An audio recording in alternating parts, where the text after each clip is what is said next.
Well, hello and welcome back, everybody. Well, it's finally happened. We are officially in the middle of a not just writer's strike, but actor's strike. So essentially, what we have now is, well, there ain't nothing being filmed. So we're gonna have a massive amount of downtime next year where there's not a whole lot of new movies coming out. It's gonna be kind of a weird repeat of 2020 where everything got shut down, and for the next year and a half, there just wasn't a whole lot going on. And you can point fingers, you can say that they're being unreasonable, that the Actors Guild, that the Writers Guild, that they are making requests that are just too demanding, too unrealistic, which I think is a very, very real piece of this. That unfortunately, there's a large segment of people who feel like, these guys are just being whiny crybabies and they're just asking for too much. And, I think it's a fair opinion to have, because to be honest, I remember seeing one of the writers for She-Hulk complaining that they got like $400 for one episode, but when you put out crap work, you get crap pay. It's kind of the way it goes, right? So Disney, in the middle of all this, is definitely having, I would say, one of the worst times. They were already having issues with public perception, and now it seems that Bob Iger, their CEO, is doing his best to downplay their long list of catastrophes that are kind of, plaguing the company. Reports coming out about how nobody's attending Disney World, Disneyland, how the parks are empty, and it's sad because, we're in the middle of a beautiful summer. At least in my state, it's been fantastic weather since about April, which never happens. And nobody is going to the parks, nobody is attending. It's, you have the money and the means and you have the desire, this is the time to go, I guess. So that's a huge issue for them because the parks are the number one way Disney makes their money.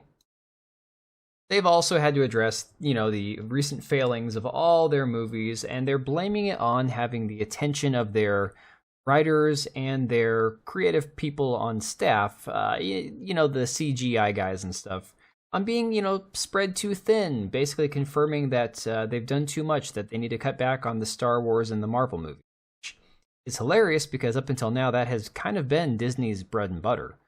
Pixar has not been working for Disney, Lucasfilm, while Star Wars, all three movies made money, the Star Wars sequel trilogy, it has perpetually, just worsened the situation. It's damaged the brand for good. There's no way to fix it at this point. So clearly they're looking for a scapegoat, and he's just kind of like, well, people have superhero fatigue and the lockdowns and COVID, And of course, recently we've seen articles, most of these are from Bounding into Comics, so you should definitely go check out for yourself, but talking about how the claims of, Disney sexualizing children is quite frankly preposterous and inaccurate, according to Bob Iger, which is hilarious because it's literally what they are doing and what they've admitted. So we're just seeing a lot of coping. We're seeing a lot of finger pointing and blaming, a lot of behind the scenes, who's getting fired. Disney's already released a whole bunch of their upper level management, their executive people, their DEI person, their chief financial officer stepped down, the head of Marvel stepped down, Victoria Alonso, about a month or two ago. It's been a bloodbath at Disney. And of course, in the middle of a bloodbath, when your stock is at an all-time low, when things couldn't be any worse, what do? You extend the current CEO through 2026. That sounds brilliant, right? What a great idea. This could not possibly go wrong. So in doing that, he secured Mr. Bob Iger. He secured about $27 million per year in total comp. Now, I've never been the CEO of a massive company, but for a company that just fired 7,000 people and is likely to fire a few thousand more over the next year or two, it's a bad look. I'm not going to tell people how to run their companies, but I'm going to tell you when things look bad, it's definitely going to have a massive amount of backlash. This segues into what the video is actually about. Kind of give you some backstory here. To Mr. Ron Perlman, who you might know from such roles as Hellboy, and he was in Alien 4, I believe, Enemy at the Gates. He's in a lot of random sci-fi. He's been in a lot of different things. I've enjoyed some of his films. He's kind of a character, or typecast, sorry. He just kind of plays the same character every movie. But he is a completely unhinged lunatic. If you've ever seen him on Twitter, now he officially left Twitter for Threads, which is hilarious. But in response to the Actors Guild going on strike, the Writers Guild already being on strike, and Disney deciding to extend Bob Iger to $27 million per year. Here is the response from Ron Perlman. I'm going to turn this up so you guys can hear it. Just give it a listen for yourself. Warning, there is lots of profanity. Just keep that in mind. Office. The motherfucker who said we're going to keep this thing going until people start losing their houses and their apartments.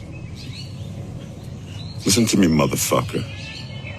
There's a lot of ways to lose your house. Some of it is financial. Some of it is karma. And some of it is just figuring out who the fuck said that. And we know who said that. And where he fucking lives.